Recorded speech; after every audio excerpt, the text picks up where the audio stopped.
एक ऐसी दुनिया जो कि दहशत और डीमन से भरी हुई है। और इसी बीच हमारे एनिमे का मेन कैरेक्टर जिंता की बहन भी एक डीमन में बन जाती है। इसकी वजह से उसके पिता जिंता की बहन को बहुत ही मारते पीटते थे, इसलिए जिंता उसे लेकर घर छोड़कर चले जाता है। लेकिन फिर कुछ ऐसी भयानक चीज़ें होती हैं जिसकी वजह से जिंता अपनी ही उस बहन को अब मारना चाहता है। तो आखिर जिंता अब ऐसा क्यों चाहता है और आखिर उसकी बहन ने ऐसा क्या करा, चलिए जानते हैं।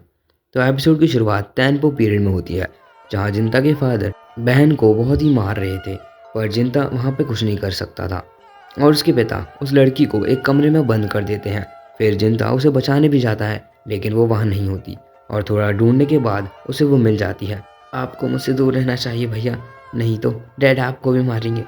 फिर जिंता कहता है, चिंता मत करो बहना, हम दोनों यहाँ से भाग जाएंगे। और ये कहते हुए वो उसे लेकर वहाँ से भाग जाता है। पर बारिश में कड़कड़ाटी ठंड में ये दोनों कपकपा रहे थे और फिर वो बेहोश हो जाते हैं। उसके बाद हम देखते हैं कि एक आदमी उन दोनों को अपने गांव ले जा रहा है और अब से ये लोग इसी के घर रहा करेंगे। वहीं उस इंसान की विलेज में वेपन्स बनते हैं। फिर वो लोग उस आदमी के घर पहुंच जाते हैं, जहां उसकी बेटी आकर उसे गले लगा लेती है। बेटा, आज से ये दोनों हमारे साथ रहेंगे। और ये बात सुनकर उसकी बेटी बहुत ही खुश हो जाती है और उन दोनों को अपना नाम बताती है, जो कि था शिरायुकी। उसके बाद वो लोग थोड़ा एंजॉय करते हैं, पर जब वो वापस लौट रहे थे तब शिरायुकी बताती है, मेरी माँ इस विलेज की इत्सुहे में है। इत्सुहे में का मतलब होता है मेको ऑफ द फायर गॉड। उनसे सिर्फ विलेज के कुछ चीफ और मेरे डैडी मिल सकते हैं, क्योंकि कहा जाता है कि इत्सुहे में को ज़्यादा लोगों से इंटरेक्ट नहीं करना चाहिए, क्योंकि ऐसा करने से उनकी होली पावर्स कम होती हैं। और मैं भी उनसे कई सालों से नहीं मिली। उसके बाद हमें कुछ सालों बाद का सीन दिखाया जाता है, जहाँ जिंता शिरायुकी के डैड से तलवारबाजी की ट्रेनिंग ले रहा था। और हाँ, शिरायुकी के डैड एक सेंटिनल है, मतलब कि इत्सुए में सामा के पर्सनल बॉडीगार्ड।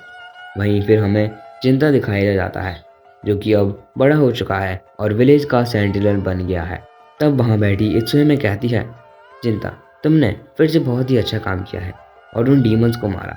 वाकई में तुम्हारे स्किल्स तारीफ के योग्य हैं। ऐसा कुछ नहीं है, मैं तो बस अपनी ड्यूटीज़ को पूरा कर रहा हूँ। वैसे कहते हैं कि डीमंस की ज़िंदगी करीब 1000 सालों की होती है, लेकिन एक इत्सुएमे का फ्रेश लेवर खाने से वो इमोर्टल बन जाते हैं। ये बस एक कहानी है, इसका कोई भी सबूत नहीं। तभी प्रेजेंट की इत्सुएमे कहती है, ऐसा भी तो हो सकता है कि डीमंस इस पवित्र तलवार के पीछे हों, जो कि कई पीढ़ियों से चलती आ रही है और डीमंस के लिए सबसे बड़ा खतरा है।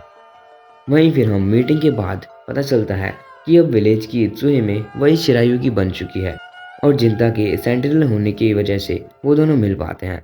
पर एक दिन जब शिरायुकी जिंता के साथ बाहर जाती है और घर पर सुजू अकेली रहती है, वहीं शिरायुकी जिंता को बताती है कि वो जिंता को पसंद करती है, लेकिन अब उसकी शादी कियोमासा से होने जा रही है, क्योंकि चीफ चाहते हैं कि जल्द से जल्द कोई उत्तराधिकारी होना चाहिए। पर श्रेयुकी जिंता से शादी करना चाहती है और उससे एक नई जिंदगी शुरू करना चाहती है। वहीं दूसरी तरफ सुजू बिल्कुल अकेली होती है और तभी वहाँ एंट्री होती है एक डीमन की। वहाँ जिंता पर भी एक डीमन हमला कर देता है, पर जिंता उसके हमले को रोक देता है और उस पर हमला करने जाता है, लेकिन जिंता को वो डीमन घायल कर देता है। पर फिर जिंता एक और बार से उसका हाथ काट देता है। तब वो डीमन कहता है, मुझे पता था कि इसमें मज़ा आएगा। हमारी उम्र इंसानों से कई गुना ज़्यादा होती है, पर फिर भी वो अपने सपनों को और टेक्निक को पास डाउन करते हैं। तो बताओ मुझे कि आखिर तुम इस ब्लेड को क्यों चला रहे हो? मेरा काम उनको ख़त्म करना है जो मेरे लोगों को नुकसान पहुंचाएं। वहीं दूसरी तरफ सुजू को वह डीमन मैनिपुलेट कर रही थी और कहती है, अच्छा, तो ये तुम्हारा भाई बहन का प्यार अभी तक तुम्हें इंसान बनाए हुए है, पर क्या तुम्हें पता है कि कोई तुम्हारे भाई को तुमसे अलग करना चाहता है? और ये कहते हुए वो सुजू को इमेजिन करवाती है कि शिरायुकी और कियोमासा एक साथ हैं, पर सुजू ये सब मानने से इनकार कर देती है। तब वो डीमन कहती है, आओ, तो तुम्हें मेरी बात पर विश्वास नहीं, तो चलो तुम खुद ही जाकर देख लो। वहीं वो डीमन जिंता को नदी में फेंक देता है और जिंता का एक हाथ भी काट देता है। पर जिंता अपनी टूटी हुई तलवार से उस डीमन की छाती पर वार करता है और वो डीमन वहीं गिर जाता है और कहता है, हम तो यहाँ सबसे ताकतवर डीमन से मिलने आए थे। और हाँ दोस्तों, यहाँ ये डीमन सुजू की बात कर रहा है। और वैसे भी मेरा टाइम ख़त्म हो चुका है। और ये कहते हुए वो अपने कटे हुए हाथ को जिंदा के मुंह पर पटकता है और कहता है, तो आखिर तुमने ये ब्लेड क्यों उठाया है? और अगर तुम्हारे लोग जिन्हें तुम प्रोटेक्ट करना चाहते हो, अगर वो प्रोटेक्शन के लायक ही ना हो, तो क्या तुम फिर भी तलवार उठाओगे? वहीं कियोमासा शिरायुकी के साथ ज़बरदस्ती कर रहा था, जिससे वो शिरायुकी से बुलवा सके कि वो जिंदा को पसंद करती है। पर शिरायुकी मजबूरी में ऐसा नहीं बोलती और कियोमासा के साथ एक होने के लिए मान जाती है। पर तभी वो डीमन सुजुको वहां ले आती है कि सच में शिरायुकी जिंदा को धोखा दे रही है। वहीं चिंता जब उठता है तब वो देखता है कि उसका कटा हुआ हाथ वापस से सही हो चुका है और विलेज में आग लगी हुई है। तभी वो तभी चिंता जल्दी से सुजुओ और शिरायुकी को बचाने के लिए चल देता है। लेकिन सुजू अब बहुत ही डिप्रेस हो चुकी होती है और कहती है, शिरायुकी, तुमने ऐसा क्यों किया?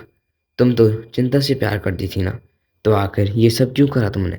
मैंने तुम्हारे प्यार की वजह से चिंता को खुद से दूर रखा, पर तुमने आज उसे धोखा दिया है, मेरे बड़े भाई को धोखा। और अब सुदू शिरायुकी को मारना चाहती है और वो गुस्से में आ जाती है, जिससे वो अपनी प्योर डेमन फॉर्म में आ जाती है। पर क्यूमासा बीच में आने लगता है, पर वो दूसरी दुन पर वो दूसरी डीमन उसे वहां से ले जाती है और सुजू वही स्वॉर्ड उठा लेती है जिसका नाम काराई था। पर वहां तभी जिंता आ जाता है, लेकिन जब तक बहुत ही देर हो चुकी थी और सुजू ने शिरायुकी को मार दिया था। तब जिंता उससे ये सब करने का रीजन पूछता है। तब वो बताती है, भैया, शिरायुकी ने आपको धोखा दिया। आपने उसे इतना प्यार दिया, लेकिन उसने और इसलिए मैंने उसे मार दिया। और अब आपको शिरायुकी की शादी किसी और से होने का दुख नहीं देखना पड़ेगा। अब चलिए घर जाकर थोड़ा आराम करते हैं। तब जिंता को गुस्सा आने लगता है और वह कहता है, तुम मेरी सुजू नहीं हो और तुम एक डीमन हो। आखिर तुमने उन लोगों को धोखा कैसे दिया जिन लोगों ने तुम्हें पाला पोसा? तभी जिंता के एक हाथ से ब्लैक ऑरा निकलने लगता है और वो भी डीमन फॉर्म में आने लगता है। लेकिन इसकी वजह से सुजू को लगता है कि उसका भाई ने भी उसे अकेला छोड़ दिया है और इसलिए वो ये कसम खाती है कि अब वो इस दुनिया को ख़त्म करके ही रहेगी। और ये कहते हुए वो जिंता पर हमला कर देती है। पर जिंता उसके हाथ को रोककर उसे पहली बार मारता है, लेकिन उसके पंच से वो मरती नहीं और वो जिंता फिर से उस पर हमला करने जाता है। पर वो दूसरी डीमन बीच में आ जाती है, जिससे सुजू भाग जाती है और जाने से पहले कहती है, मैं इस दुनिया को तबाह करके ही रहूंगी और आखिरी बार आपसे मिलने ज़रूर आऊंगी भैया। वहीं वो डीमन बताती है कि उसने फ्यूचर देखा था, जिसमें फ्यूचर के अंदर डीमंस मर जाते हैं। पर अब सुजू एक डीमन बन चुकी है, तो ऐसा नहीं होगा। वहीं जिंता श्रेयुकी की बॉडी को पकड़कर तेज तेज रोने लगता है और उसे बताता है कि आखिर वो उसे कितना प्यार करता था। फिर कुछ दिनों बाद चिंतन डिसाइड करता है कि अब वो विलेज से बाहर जाकर डीमंस को खत्म करेगा। तब विलेज का चीफ उसे वही काराई स्वॉर्ड देता है जिसे सारे विलेज वाले पूजा करते थे और उसका नाम अब से जिंता से जिन्या पड़ जाता है। और वो चीफ उससे माफ़ी भी मांगता है क्योंकि जिंदा और श्रेयगी के प्यार के बारे में उसे पता था। लेकिन फिर भी श्रेयगी को क्यूमस से शादी करने की कही और ये सब चीज़ें उसी की वजह से शुरू हुई। पर जिंता उसे माफ़ कर देता है और अपने एक नए रास्ते पर और एक नए सफ़र पर चल देता है। तो गाइस, यही था आज का एपिसोड। अगर आपको ये पसंद आया हो तो वीडियो को लाइक करना और चैनल को सब्सक्राइब करना बिल्कुल मत भूलना। तब तक के लिए बाय बाय।